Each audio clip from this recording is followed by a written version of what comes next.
afternoon, as I think technically it is. This morning, no, it's this afternoon, I'm going to talk about authenticity, frustration, the difficulties of getting out to a wider audience, and things of that nature. So, really weirdly, I actually clicked onto an AI interpretation of my YouTube channel so far about a quarter of an hour ago, just out of interest and because I haven't had any views over the last couple of days. Or I'll come back to that one. And what it had to say, this AI feedback analysis, was actually incredibly encouraging. Even though I've seen few, if any, signs of it in people's comments, what it was saying was that my strength is that I am unambiguously myself, that I don't pretend to be somebody else or better than I am, if you see what I mean, that I'm pretty straight down the line and honest. And I'd always thought that this would probably be utterly cringeworthy as far as potential audience is concerned, but apparently AI thinks it's a strength. So that's really encouraging. And this is just as well because the last couple of days have been really difficult. But I've got to get the positive stuff first. I am now, once more, an unnatural redhead. And I absolutely love having hair this colour. I don't have very many sort of "I wish I'd been different" thoughts going through my mind, because for all I know, I could have turned out and being, a psychopathic axe murderess or something. But I would have, and I love having curly hair, but I would have loved to have been born with actual red hair. But as an aside to that, apparently if you've got naturally red hair, you do tend to go grey more quickly. And although I'm not 100% grey yet, I am getting there. I am a bit badger without the red dye.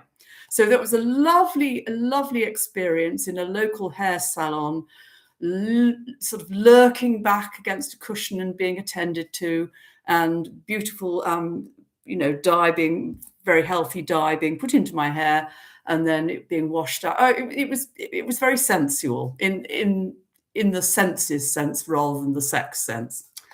God, dear, oh dear. So probably the main way I get my emotions out now that I'm no longer a teacher, and I'll come back to that in a minute if I can remember, is the writing of the diary, which I know I've mentioned before. And I write about pretty much anything and everything and how I'm feeling and what the weather's like. Well, I am English after all. So, for example, are we Monday today or are we Tuesday? Oh, who knows? I think we're Tuesday. So last night, I'll just read a tiny bit. So raging and near tears was I that despite the uncompromising, unpromising climatic conditions, I put on my walking boots and did the usual circuit. I wanted to scream and cry and bang my head against a brick wall and just rage. And yet, by contrast, I have recently joined a friend's choir, I've always loved singing and I love music, as I've said many times before. And it has been such a joy to be singing again. So just another brief one from the journal. That was such a lovely, special concert. I'm so glad I went, sang, and indeed joined Elle's choir. The church was almost full. The audience included special friends. I feel that I'm beginning to bond with individual choir members, which is so lovely and so touching. So yes, having my hair dyed, as I say, it really is it's delightful. And I don't know what it is. Maybe it's the fact that I was slightly punky at one point, or maybe just that as a child and an adolescent, I was incredibly shy and felt that I had no personality whatsoever, which is probably true, actually. But there's something about having such bright coloured hair that makes me feel that even if I have the personality of a slab of cardboard, which I don't actually believe anymore, at least I've got, if people actually just look at my hair, it makes me seem sort of a bit more brighter and probably eccentric. So, in addition to joining the choir, I have also joined a really good fun, completely eccentric, wonderful speaking, poetry, getting together with other people group. And last night we all met here, as we tend to do. And I won't go into the details because that would be, that would be going against the anonymity which I feel I ought to be conferring upon friends and family. But let's just say that as part of a performance that's going to happen, which I'm not actually part of, thank goodness, I dressed the others up in various robes and cloaks that I've got lurking around the place. It's funny, and again, a quick aside, as a child, I absolutely loathed dressing up. I mean, I've got various siblings, and the girls' siblings adored it. They loved to go and rifle through my mother's box of clothes from the 1950s, which were actually quite posh, but I hated them. And, they'd put on all this sort of silky stuff and I'd be hiding in another room. So dressing up just for dressing up's sake doesn't actually appeal to me at all. But in the sort of dramatic sense, I'm quite happy to put on booby fellatios, stuff. So yes, I dressed them up and we went outside and I took a photo, and a damn good photo of them it was as well. And I'm really looking forward to seeing their performance because I think it's going to be really good. And again, it's just lovely to have like-minded people in one's life. I think that's so important. I think far too much is made of, quite frankly, how much money people have got, what jobs they've got. What's your job then? And you're sort of thinking to yourself, oh, do you make a lot of money? Are you famous? Well, fuck all that, frankly. For me, it's much more important to have that like-mindedness, to be able to laugh like an absolute drain. I don't know, the cat eating her food, somebody looking hilarious in an outfit. Just silliness, just because it's fun and they're friends, and you can be yourself and you can be completely bizarre. So going back to the whole eccentricity thing, a lot of the children over the 300 decades that I taught thought I was eccentric. Some of them thought I was mad.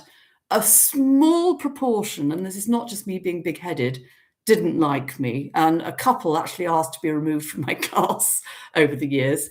But a lot of them, what's been really lovely, a lot of them have bought and read various of my books, and yes, that includes Booby Fellatio.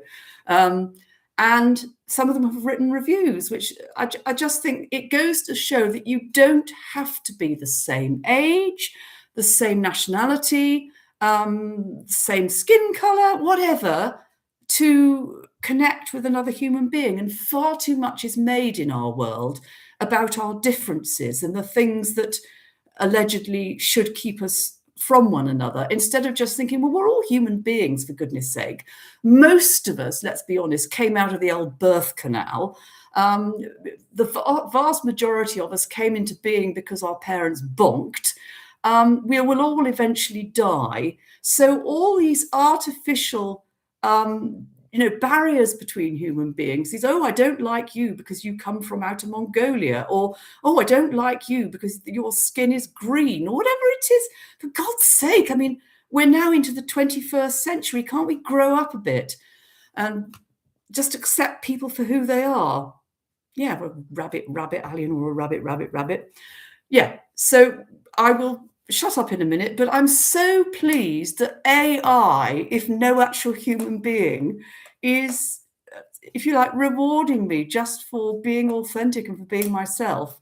But what, to me, I think this might be my final thought, but who knows? The worrying thing was that when I looked through this, I was told that people were looking at my videos for 2 or 3 minutes.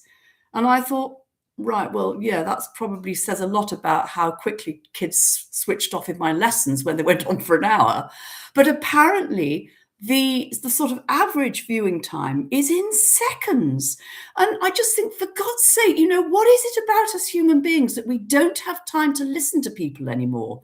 We don't have the interest. If it's not about us, we just switch off. So, and this very much came into play in terms of the statistics. in my recent booby fellatio videos, which I'm very proud of. And she's not, as I say, she is a comic character.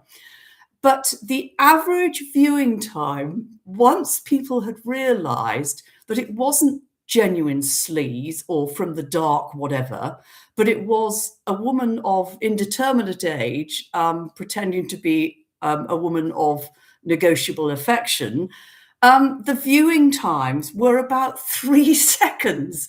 So although I got over 100 views for one of the booby fellatio videos, the first one, people were literally switching on, thinking, oh my God, she's an old bag, and switching straight off again. And what a bloody waste. If they'd listened, they might have enjoyed it. They might have thought, this is funny. But because I wasn't toned and slim and 15 or whatever, what is wrong with this bloody world from that point of view? She says bluntly. Okay, I'm going to go in a minute because I've got lots of things to do and I've probably said more than I need to. But if you haven't already, and if you are of a writing persuasion, have a go at starting a journal. It's great fun. You don't, all you need to do is just write what you think. You don't need to be all poetical and all the rest of it. If you're having a bad day, I'm having a bloody bad day, or I'm feeling so happy today, I met the man in my life or the woman in my life, or whatever. Or somebody's just given me a 5-star review for my book about sex. Whatever it is. Yeah. Okay. Bye.